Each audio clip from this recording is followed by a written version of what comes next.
Hi Capricorn, welcome po sa ating channel. Ito ang inyong Monte Cabay Tarot reading for January 2025. Please be reminded kung naka-resonate kayo, comment down.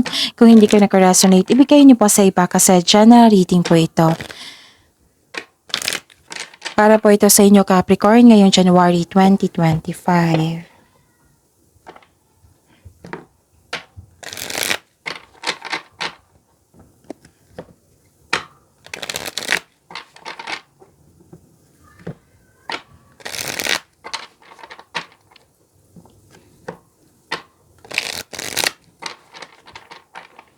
Para po ito sa inyo Capricorn ngayong January 2025.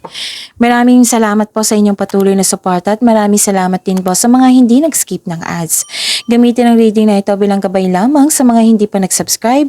Subscribe na po kayo at click bell notification para malaman nyo na may bago tayong video. Para sa mga gustong magpa-reading po, may lumabas dyan sa screen nyo ngayon. Panoorin nyo po at sundin ang instruction. Calling the attention sa mga suki ko dito na Capricorn, open na po inyong Monte Cabay Tarot reading for January 2025. May 6 months from now reading tayo at love life reading po. So message me Capricorn for schedule. Maraming salamat po. Spirits Guide, mga ganap po para kay Capricorn ngayong January 2025. I need 3 cards po.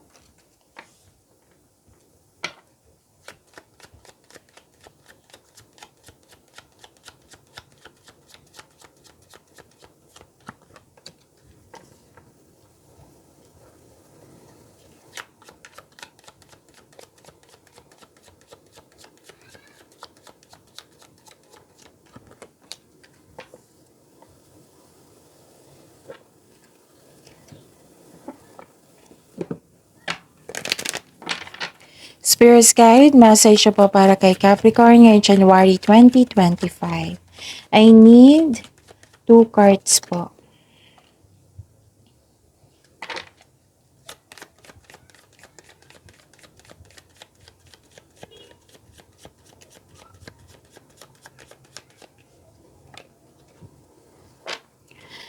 Capricorn, ngayong January 2025, may kasamahan ka dito, may companion, sinumahan ka ng favorite person mo na nagbigay ito ng loyalty as support sa iyo. Pwede din may kabago kang kasamahan dyan na magaan ang loob mo sa kanya. Pwede din bagong kaibigan po.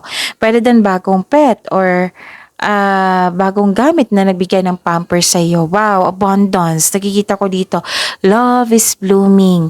Nakikita ko dito may nagbigay ng compliment sa iyo, recognition. Pwede din man nakatanggap kayo ng regalo or nakatanggap kayo ng tulong ngayong buwan na ito. At nakikita ko rin dito, mag-ingat kayo ha kasi may nag-o-observe sa iyo. Mahilig siya magmanipula, mabilis din siya mag-react. So, may balak siyang kunin sa iyo. Okay, sino ba to yung Miss Jav? Tanungin niyo po yung intuition niyo. Kung hindi niyo po alam kung paano mag-connect sa inyong intuition, i-search niyo po sa Google kasi maraming paraan po iyan. So, discover your courage and find a way to abundance. This is an action Magbigay po daw kayo ng action. Spirits Guide, energy po ni Capricorn ngayong January 2025.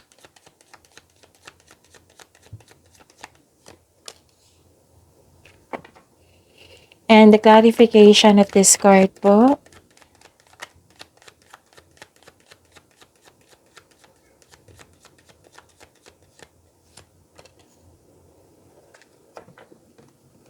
Okay.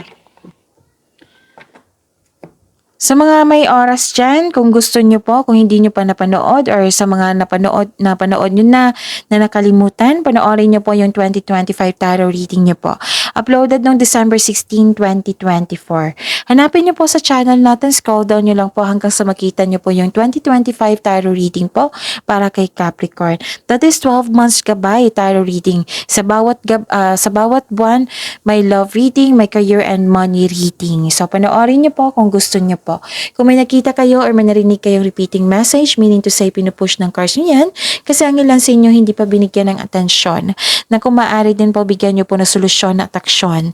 Remember Capricorn, at the end of the day, alam mo na ikaw lang taong may kakayahan at responsable na gumawa ng sarili mong katotohanan at kinabukasan. So ano yung energy mo Capricorn? Nakita ko dito na nagkaroon po ng may malalaman kayong sekreto mula sa isang tao. Makinig po daw kayo sa inyong intuition. So the advice is to clear your mind and ask your heart for the answers you seek.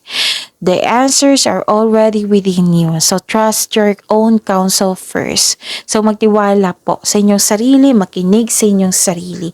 Makinig din sa inyong intuition, okay? At nakikita ko rin dito na nagkaroon po ng silver linings moving forward. This is hope and healing. Naka-move forward na kayo. Naka-move on na kayo. Nagkaroon ng hope and healing. Pinatawad mo na sila at higit sa lahat ang sarili mo. Nagkaroon ng hope and healing and growth sa buwan na ito. Spirit's Guide, Career and Money po ni Capricorn ngayon January 2025.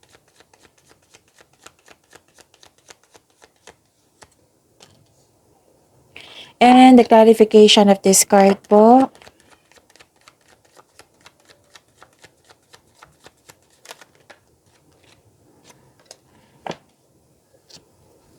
Okay, sa career and money nyo, may bagong simula. This is freedom also. Bagong simula, curiosity. This is new journey. You should take a risk and try something new. Try to step out sa comfort zone mo. Kasi may potential dito eh. May potential po na magiging successful. Basta bigyan nyo po ng konkretong plano at pagsisipag. At yes, magkakaroon ng financial growth. Okay? And nakita ko rin dito na nagkaroon po ng may dumating na opportunity na hindi mo napansin kasi nakatutok ka sa isang opportunity. The universe asking you to loosen grip and relax. Mag-reconnect po to kayo at mag-ask kayo ng divine assistance.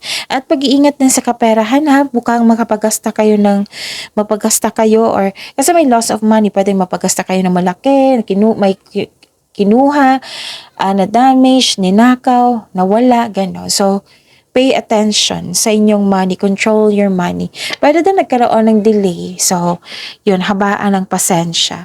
Spirit's Guides, this is your love life reading.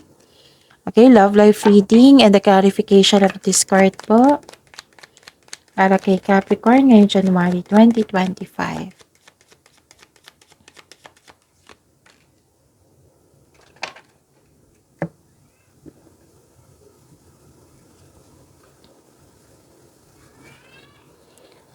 Okay. So, maraming salamat po sa patuloy na tiwala, suporta sa ating channel at maraming salamat din po sa mga hindi nag-skip ng ads. Mag-ingat kayo sa taong mahilig magmanipula. Makinig talaga sa inyong intuition kasi may tao dito ang hindi totoo sa inyo. Pero then, hinahayaan mo ang tao na manakit sa iyo, nasaktan ka, or hindi ka pa ready, or takot ka pang magdesisyon. So, this card asks you to calm and balance. May pagbubunga dito eh. Pwedeng fertility ito or pagbubuntis. So, kung ayaw niyong mabuntis, use protection. This is also abundance. Lumabas kasi siya sa oracle nyo at dito din. So, nagkaroon ng abundance. And nakita ko rin dito na sa mga single, the advice is allow yourself to receive love and acknowledge that you can attract romance by loving yourself first. So kung hanap mo green flag, dapat magsimula ito sa atin by loving ourselves first. So yun na, use protection kung ayaw nyong mabuntis kasi may nakita kong buntis dito. And this is also means abundance and success. So be happy with the results of your action. Para sa lahat to, whether single ka man or may karelasyon or sa buhay mag-asawa. Remember to practice self-love. Okay? So, you're receiving love, busy kayo, nagkaroon ng growth and expansion. May nakita kong mother figure dito. Maybe this is your kausap mo na isang mother figure. Nagkaroon ng panahon sa inyong sarili. Nagkaroon ng development, nagkaroon ng success. This is love, beauty, money, and creativity. Okay? So, hanap po daw kayo ng action para magkaroon ng abundance at discover your courage. So, at least, nagkaroon na ng freedom dito at pag-let go. Okay? Nagkaroon na, you are moving forward. So, pag yung money nyo po, yung blessings minigay sa inyo, ang dami-dami dito Capricorn. Maraming ganap po. Pag yung money nyo po yung blessings, see you tomorrow Capricorn. Please like, subscribe, and click po button for notification para updated po kayo sa daily tarot reading natin. Maraming salamat po.